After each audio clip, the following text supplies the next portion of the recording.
Welcome back, everybody, to the Tennessee Titans franchise here on Madden 23. Today we will be kicking off season number 2 of the series. Last episode was the NFL draft, and in case you missed that, I'll leave a card at the top right so you can go and check that out.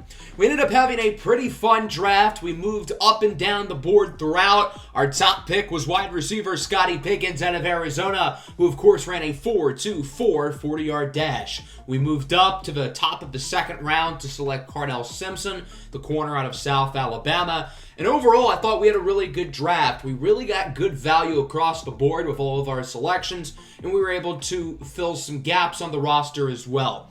As for the rest of the draft, some of the highlights included Clyde Williamson, the national championship winning quarterback out of Georgia, going with the number 1 pick to Detroit. The other top QB, Masaru Lee, went to the Eagles, who traded away Jalen Hurts to the Seattle Seahawks. And Justin Jefferson was also traded to the Kansas City Chiefs. So plenty of excitement throughout the NFL draft as we go through the preseason and week 1 today. I put a vote on the community tab if you guys wanted a preseason live stream or if we should just jump to week 1. And the overwhelming consensus wanted us to hop into week 1. So that's what we're going to do, but we're still going to go through the preseason. If you want to hop right into the week 1 portion of the episode, I'll put like a timestamp in the description. So if you don't care about the preseason, you can skip through it.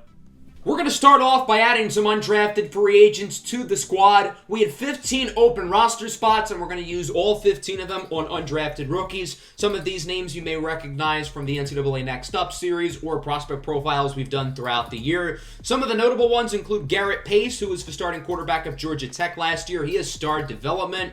And then we also signed some interesting receivers, including Letty Amon out of South Carolina, who has 97 speed. He also has star development. And then Zaire Patton out of Ole Miss, a player who started the season as a first-round projection, was supposed to go on day 2 of the draft, but ended up not getting picked. So we're going to give him an opportunity here. He's a 69 overall, so not as good as his second-round projection suggested, but he also probably shouldn't have gone undrafted.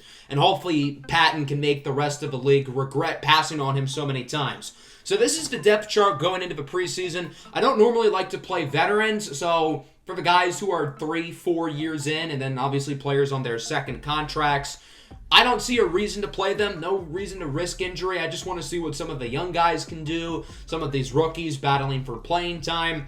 Our first preseason game comes against the Chicago Bears, and we ended up winning 28-14. So a good win here for the fellas. The Bears led by quarterback Jordan Love. Yes, the Packers cut Jordan Love, and the Bears signed him. Garrett Pace had a great game in the air. He'll be battling Geno Smith for the backup spot. A.J. Redico had a big day, the 5th-round receiver out of Auburn. And then Scotty Pickens, our first rounder, 1 catch, but it did go for a touchdown. And then Harold Landry had 4 sacks. I don't really know why he played, but he had 4 sacks. So now we're going to go up against the Tampa Bay Buccaneers, who of course acquired Ryan Tannehill in the offseason from us via trade. We will get to play them again later in the regular season, and we ended up tying this game, 28-28. I had no idea you could not go into overtime in preseason games. Once we got through regulation, the game ended and we tied. So, yeah, the rare preseason tie. There you go. Ryan Tannehill played really well, as did Garrett Pace. Another really good game for the undrafted rookie out of Georgia, outplaying Malik Willis again. Scotty Pickens balled out, 5 catches, 143 yards, and 2 touchdowns. I know he's probably going to start on the depth chart as wide receiver 4, but we're going to have a hard time keeping Pickens off the field because he's a playmaker already with 3 touchdowns here in the preseason. So we're 1-0-1. We do have a new injury. One of our undrafted corners, Eric Conception out of USC, tore his abdominal. We're actually going to put him on IR, give ourselves an extra roster spot, and be able to keep Conception within the organization because he probably would have been cut or put on the practice squad otherwise. That'll bring us to our final preseason game against the Cardinals. We would end up losing that game 24-16. So we will finish for preseason 1-1-1. Perfectly balanced as all things should be. Kyler Murray actually got injured for Arizona. Luckily, it's not a serious injury. Otherwise, they would have to start Benedict Sparrow, who unsurprisingly threw an interception. Who could have guessed that one? Geno Smith got most of the reps at quarterback, and he was pretty good. He did throw an interception, but overall a pretty solid day. We couldn't really run the ball. Kyle Phillips was the star of the show in the pass game, grabbing 2 touchdowns, cementing his roster spot. And Romeo Catalan, the undrafted linebacker out of Ohio State, got an interception. So as we take a look at our stats as a whole through the 3 preseason games, both backup quarterbacks Garrett Pace and Geno Smith played pretty well. Obviously, Malik Willis will be the starter, but it was cool to see both backups produce. We couldn't really run the ball. We did have some nice performances from our pass catchers. Scotty Pickens and A.J. Redico both played very well. And then the defense did pretty solid as well. Harold Landry, of course, with his 4 sacks. Romeo Catalan really stood out as a guy who was able to do quite a bit. He had multiple tackles for loss and an interception. So now comes the least fun part of the preseason, and that is cutting players. And normally this isn't too bad.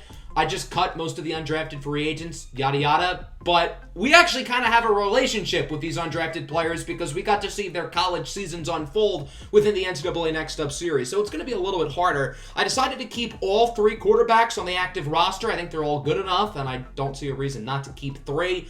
We're only going to keep 3 running backs, though, with a couple guys going to the practice squad. Zaire Patton out of Ole Miss, unfortunately, did not make the 53-man roster, but he will go to the practice squad. We're going to rock with 6 receivers this year.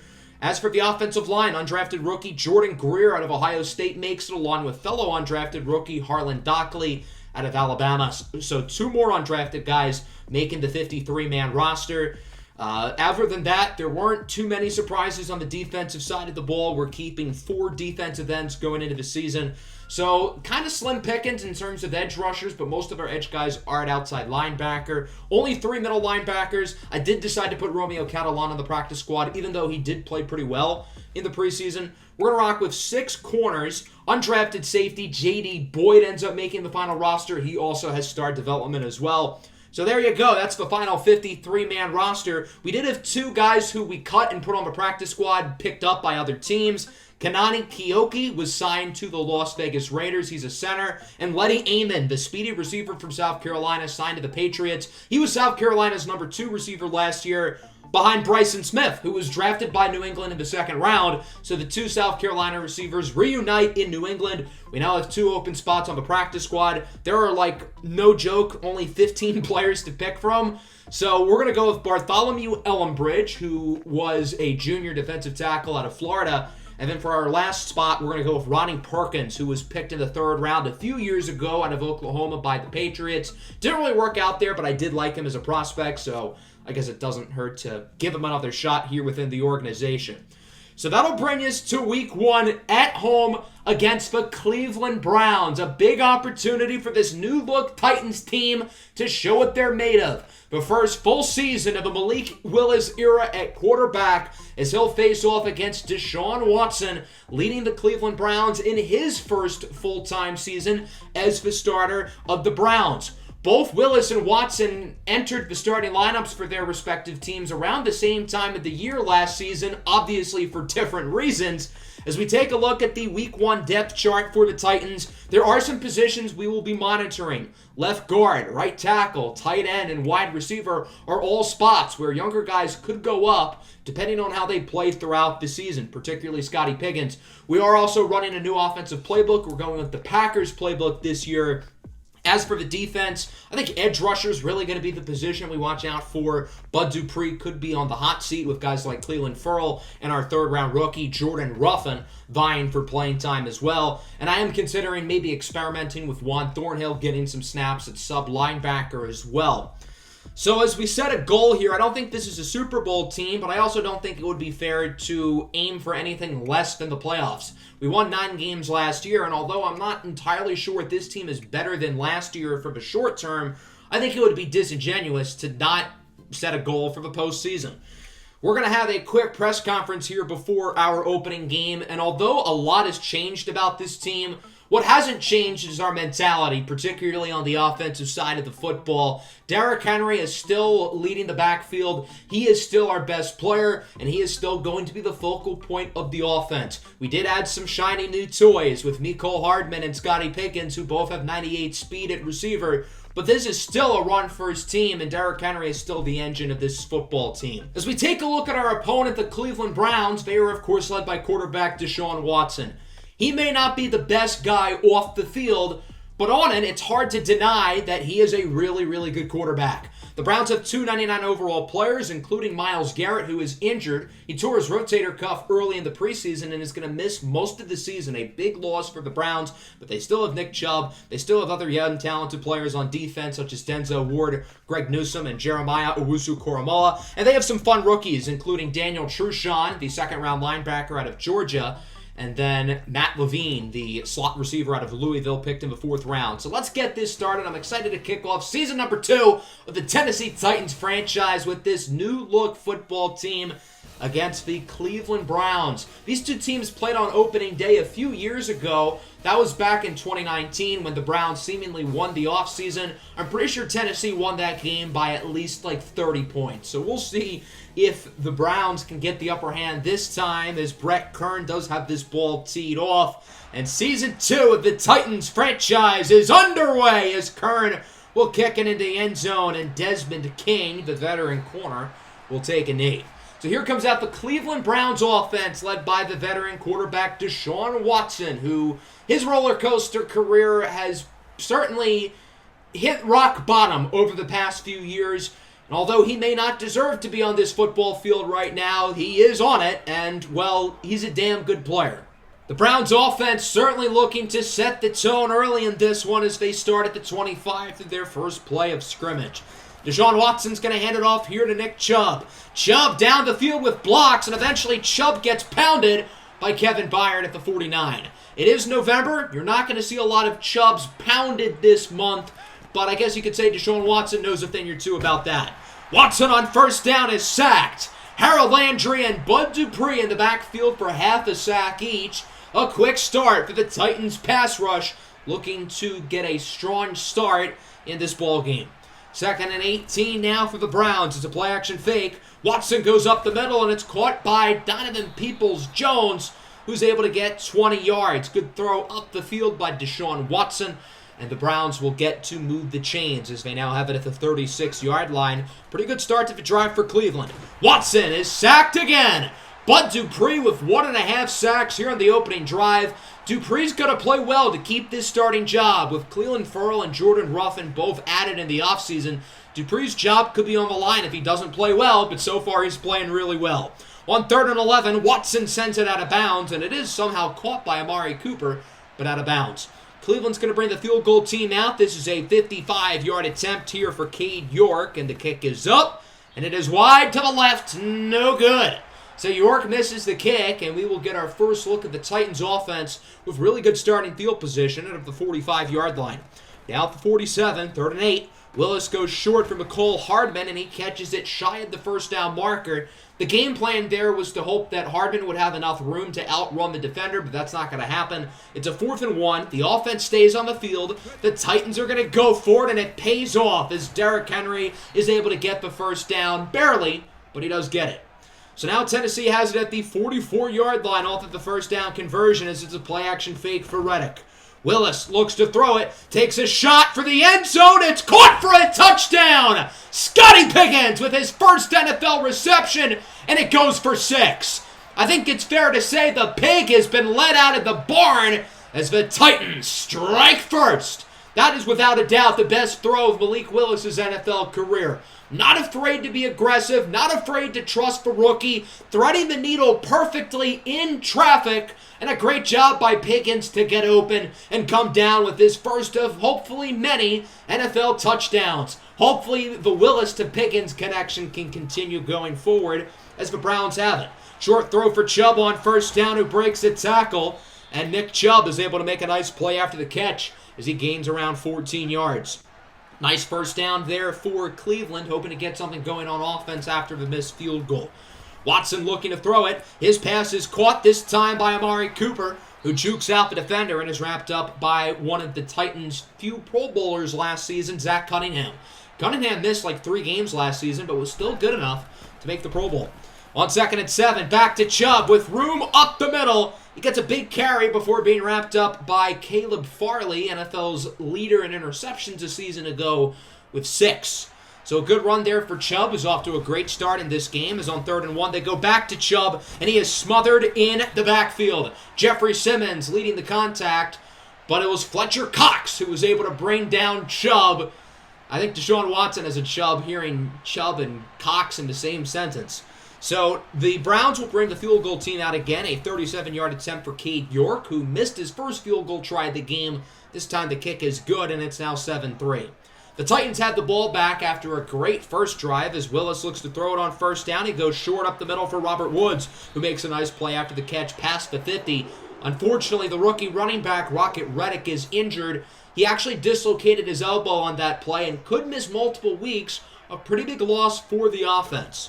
3rd and 2 now at the 41. Final play of the quarter. Willis under pressure. Scrambling like a madman. Look at him go. Willis with open field. Gets blocks from Woods and Okonkwo. And he makes it all the way to the 1-yard line before being wrapped up by number 1, the linebacker out of Georgia, Daniel Truchon.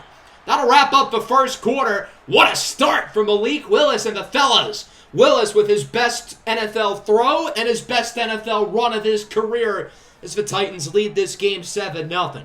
First play of the second quarter, the Titans have it on the goal line looking to extend the lead, and that they do as Derrick Henry stiff arms Anzalone, and he will waltz into the end zone for his first touchdown of the year. A great start for the Tennessee offense. I know it's early, but Malik Willis is playing damn good so far in this ball game. So it's now 14-3. The Browns offense needs to respond. They've had a few nice drives, but they haven't been able to find the end zone. 2nd and 5. Nice stiff arm by Chubb as he will get around 11 yards. Nick Chubb has been a beast in this game. They got to keep giving him the ball and letting him do his thing. 3rd and 9 now at the 43. Watson looks to throw it. His pass is caught by Peoples-Jones. Kevin Byard tried to play the football and go for the interception rather than play for the receiver. And it backfires as Cleveland will keep their drive moving. Now at the 36-yard line, 2nd and 10. Watson under pressure, sacked again. Harold Landry and Bud Dupree are in the backfield once more as Joel Bitonio is hurt for Cleveland. These edge rushers for the Titans are wrecking havoc. They are not making Deshaun Watson's day easy. 3rd and 17. Watson, his pass is tipped and incomplete. Byard had a hand on it, but was unable to hold on. So now the Titans get the football back. They're leading by 11. It's kumbaya right now on the Titans sideline. 3rd and 8. Willis tries to get it over to Moreau, but it's broken up. His first incomplete pass of the ball game. So the Titans would have to punt it, and Cleveland gets it back. 6:02 left in the quarter. Watson sacked again. Cleveland furl, this time in the backfield. Watson doesn't even have enough time to finish in the backfield, and usually he's pretty quick. 3rd and 16, now at the 19. Watson looks to throw it under more pressure, and he's able to get it out to the tight end, David Njoku, who gets around 20 for the first down. So Njoku is able to convert, and Cleveland keeps the drive alive. 3rd and 10 now for the Browns. Watson under even more pressure. His pass is incomplete, trying to get it to the rookie out of Louisville, Matt Levine. The Browns would punt it, and Cleveland's defense is able to get another stop as Willis is incomplete, trying to go short for Derrick Henry there on 3rd and 4. So after a strong first quarter for both offenses, here in quarter number 2, it's been all about the defense. Watson on first down connects with Amari Cooper, who gets around 16. Watson's been picking on Caleb Farley early in this game, and it has worked. Caleb Farley does not look like himself. Watson is sacked in the backfield. Jeffrey Simmons giving him a massage as he brings him down. That's 5 first-half sacks for the Titans' defensive line. They are putting on a show right now, absolutely manhandling the Browns' offensive line. 2nd and 15, Watson looks to throw it downfield, again picking on Caleb Farley, and again it pays off as Amari Cooper is able to convert once more, his 4th reception of the day. At the 40-yard line, Watson under more pressure, should have been intercepted. Christian Fulton had it in his hands, but they're actually going to call a late hit on Harold Landry, roughing the passer. That'll be an automatic 15 yards and a first down as Cleveland would eventually bring it to the 5-yard line here in the red zone late in the half. 2nd and 2. Watson is shoestring sacked by Harold Landry, who quickly comes into the backfield and is able to finish off the play. A big sack for Landry. Him and Bud Dupree have been unbelievable so far in this game. 3rd and 9. Watson looks to throw it under more pressure, and his pass is incomplete. So the Browns are once again going to have to settle with a field goal as Cade York hopes to make it a one-possession game here. The chip shot will fall from 30, and it is now 14-6. The Titans still have all 3 timeouts. Maybe they could score here before the end of the half. We know head coach Zebediah Phoenix is aggressive. I imagine he's going to look to do so here. As on 3rd down, Willis has open rushing room and slides for the first down to the 43-yard line as the Titans call their first timeout. Only 24 seconds to go. Willis on 1st down. Going to go up the middle for Derrick Henry. Although you don't want to use the middle of the field in this situation, the Titans are not afraid to because they still have some timeouts in their back pocket. Calling out timeout number 2. Down to 18 seconds from the 45. Willis looks to throw. It has a wide open man up the middle. It's McCole Hardman wrapped up inside the 25. Tennessee is now in field goal range as they call their final timeout. So the Titans could go for a field goal now, but there's still 10 seconds. Why not take a shot or two to the end zone and then kick if it doesn't work? Willis alone in the backfield. He's going to say F it. Heaves it up for Treylon Burks. Touchdown, Tennessee. Treylon Burks with the score, and the Titans make it a 2-score lead going into halftime. Tennessee wanted to get aggressive late in the first half. Malik Willis throws it up, tells his young receiver, make me a play, and Treylon Burks does exactly that, putting the corner on a poster. What a first half for Malik Willis and the Titans as they lead this one 21-6, and Tennessee does start the second half with the football. The pass rush has been unbelievable as well. Watson has been sacked 6 times so far in this game as we get a look at our halftime report around the rest of the league. Starting in H-Town, the Raiders facing off against the Texans in what has been a defensive battle so far. Dameon Pierce with an awesome stiff arm for an early Texans touchdown.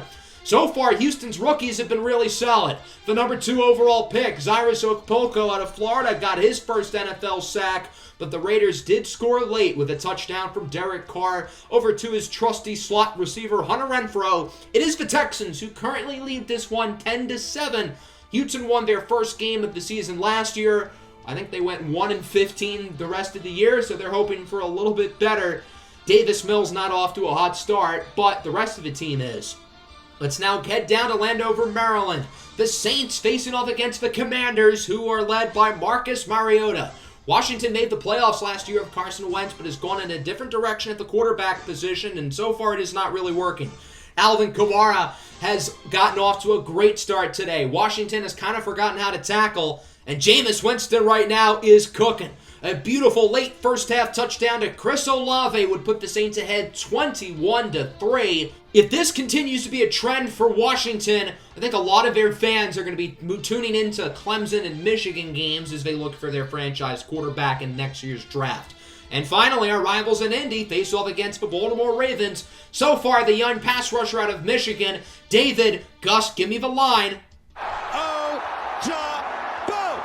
Thank you, Gus. So far, Ajabo's gotten off to a great start, but it's the Colts who lead 3-0 off of a field goal by the rookie kicker out of Army, Orlando Walker. We'll see if Jimmy Garoppolo in Indianapolis can pick it up in the second half. On the other side, Lamar Jackson not playing like himself so far. The Ravens paid him the big bucks in the offseason, and so far it's early, but he's not off to a great first half since his new contract extension. So going into the second half, we're really going to focus on running the ball. We're leading by 15 points, so we're probably going to be chewing some clock if we're able to hold on to this lead. And in the inverse, Cleveland's down, so they're probably going to look to throw the ball often, although we do still have to watch out for Nick Chubb. So as we start the third quarter on second down, Willis launches a quick strike for McCole Hardman, who was able to get the first down. Following play from the 38-yard line, Willis alone in the backfield.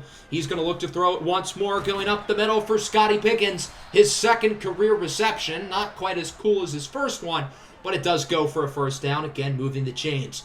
So far so good here on this opening drive for Willis as he hands it off for Derrick Henry. Henry breaking tackles. What a run for Henry. The plan for Derrick Henry this year was that he was not going to get a ton of touches, especially early on, but Rocket Reddick's injury has kind of changed the plan a little bit, and Derrick Henry has gotten a lot of carries today. Here's another one on second down, stiff-arming the defender, and Derrick Henry gets another first down, this time to the 27. Following play, Willis looks to throw it under some pressure, and he is sacked by Mario Edwards Jr., for a loss of about 4. First sack of the day for the Cleveland pass rushes. It's now a 3rd and 8. Willis has time, looks to throw it, misfires. Pickens was the intended target.